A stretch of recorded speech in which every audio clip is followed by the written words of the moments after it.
Shortly ago, we learned that Megan Boswell will be sentenced to life in prison with the possibility of parole based on the jury recommendations. Joining us live right now outside of the courthouse in Tennessee is our in-court TV legal correspondent Kelly Krapf with defense attorney Tim Horne.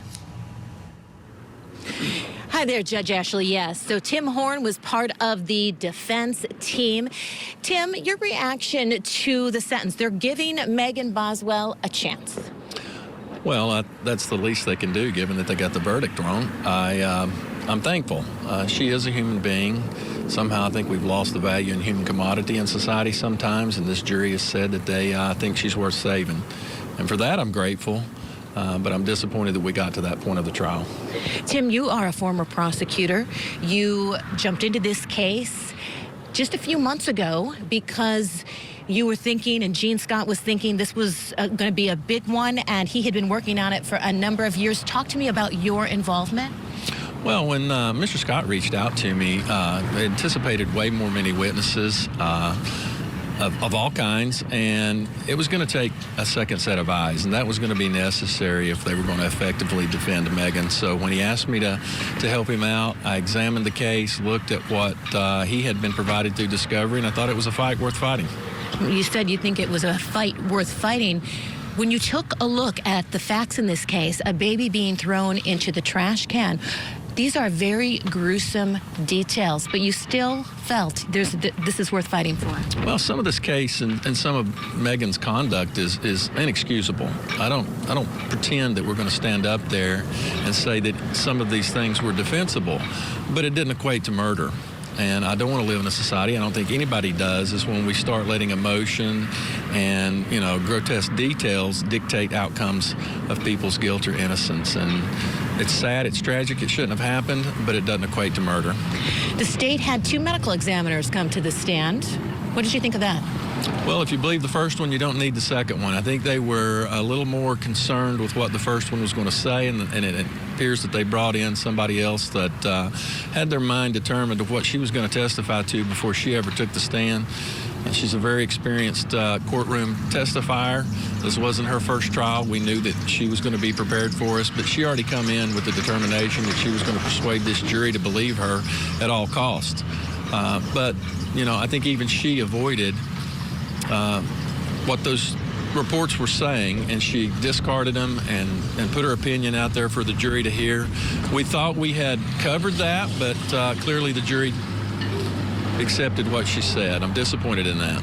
Because the medical examiners could never conclusively say that the baby was alive when that little baby Evelyn, was thrown into the trash can. And Gene Scott was asking the medical examiners about that. Well, it's not only that they couldn't prove that whether she was alive or dead when she was placed in the trash can, they couldn't prove a cause of death. Dr. Schmidt clearly said that there was other options on the table, but none of those got us to this trial, and none of us got to Megan Boswell's benefit. They put their faith and hopes in the opinions that it was a murder.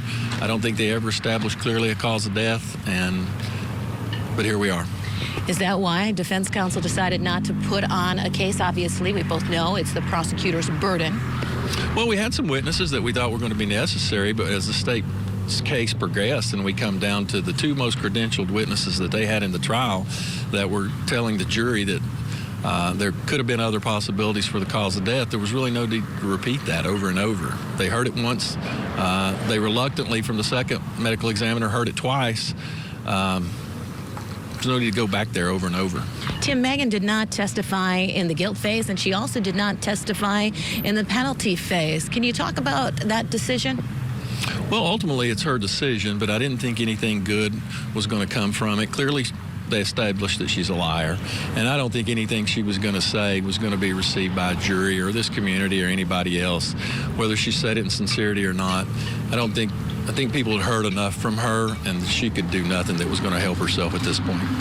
Judge Ashley, our anchor back in the studio, has a question for you as well. I'll listen to it and then I'll repeat it to you. Judge Ashley? Well, I was just first of all, thank you, Tim Horne, for being on with Kelly there.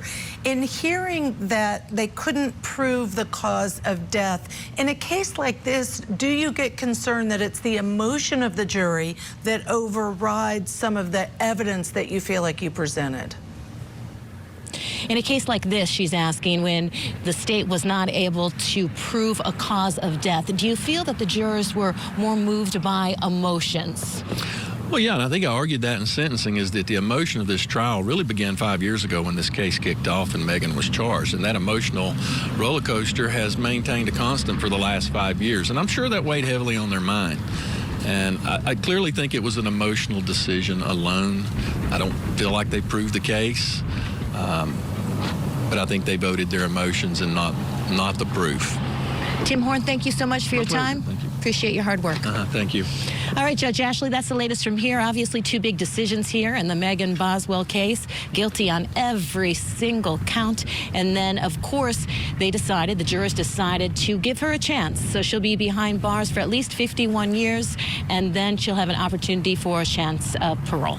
Thank you so much. I just have one really quick question, because I know you were inside the courthouse, Kelly, when they came back with the verdict as well as the sentencing recommendation. Were the jurors making any eye contact or looking over at the defendant at all? Did you notice?